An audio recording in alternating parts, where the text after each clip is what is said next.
මොහොතක් පුහුණුකාරීත්වයේ ඉදිරි පෙළ සිට සෑහෙන ලොකුවටම ඔවුන්ට ලබා දියුණු ජවය ලබා දෙනවා ඉදිරි පෙළින් බලයේ ජවයේ ශක්තිය සියලු දේ ලබා දෙමින් පසුපසට ඇද යාම සඳහා හොඳ ජවයක් ක්‍රීඩකයාට ළඟටම ගොස් ඔවුන්ට දැනෙන්නට ලබා දිය යුතු ජවයක් ලබා දෙන මොහොතක් විදිහට අපට පෙනෙන්නට තිබෙන්නේ ලයන් හර්ට්ස් කණ්ඩායම දෙසින් අගපෙළ ක්‍රීඩකයින් දෙදෙනා හොඳ ජවයක් ලබා දෙනා මේ මොහොතේදී ගිලිහි තිබූ තරගය එන්නම ලයන් හර්ට්ස් දෙසට දෝලණය කරපු මොහොතක් විදිහට අපට පෙනෙන්නට තිබෙන්නේ පුහුණුකාරීත්වය අගපෙළට පැමිණ ලබා දිය යුතු ජවය වඩා තීව්‍ර කරන මොහොතක් සජීව විකාශයෙන් දැක බලා ගන්නට පුළුවන් විශිෂ්ට පුහුණුකාරීත්වයක් අනකීබවනීය පුහුණුකාරීත්වයක් මෙවැනි ආකාරයක තරගයක ක්‍රීඩකයින් වගේම පුහුණුකාරීත්වයෙන් ලැබිය යුතු දේ තීරණාත්මක මොහොතක් තරගය කුමකින් කුමකටද ජයග්‍රහණය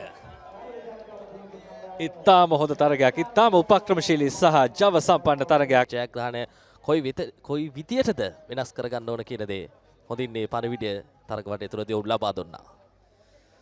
තරගයට පෙර යම්කිසි කාලයක් තිබුණා තරගය ආරම්භ කිරීමට.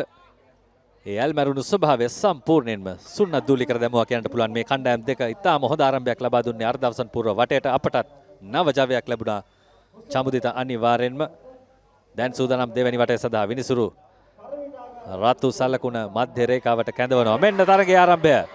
තරගය ආරම්භ වී තිබෙන්නේ මේ මොහොත වන විට කරවිටයාගාර දිමුතු ක්‍රීඩා සමාජයට හොඳ ආරම්භයක් ලබා ගන්නට හැකියාවක් ලැබී තිබෙනවා. මේ වන විට ලයන් හර්ට්ස් කණ්ඩායම ප්‍රබල තැනකට එන්නට හැකියාවක් නැහැ. ඔවුන් තාක්ෂණිකව යම් විදියක පසුබෑමකට ලක් වූවාද සැක සහිතයි. කෙසේ වෙතත් කරවිටයාගාර දිමුතු එක දිගට එක පෙළට ආරම්භයේ ලබා ගත්තා. ඒ ජවය අඩුවක් නැතුව සහ ලබා දෙන ප්‍රහාරය බලන්න ඉතාමත් විශිෂ්ටයි. තාක්ෂණිකව විශිෂ්ට කුසලතාවයක් ප්‍රදර්ශනය කරන මොහොතක් විදියට කරවිටයාකාර දිමුතු කණ්ඩායමේ උපක්‍රමශීලී ආක්‍රමණය ඉතාමත් විශිෂ්ටයි. අසංක ජයග්‍රහණය වට 2-0ක් වශයෙන්. එවර උපක්‍රමය සම්පූර්ණයෙන්ම වෙනස් රඳවා ගැනීමක් නැහැ. තරගයේ ආරම්භක තත්පරයේ සිටම කණ්ඩායම් දෙකම ප්‍රහාරයේ නියැලුනේ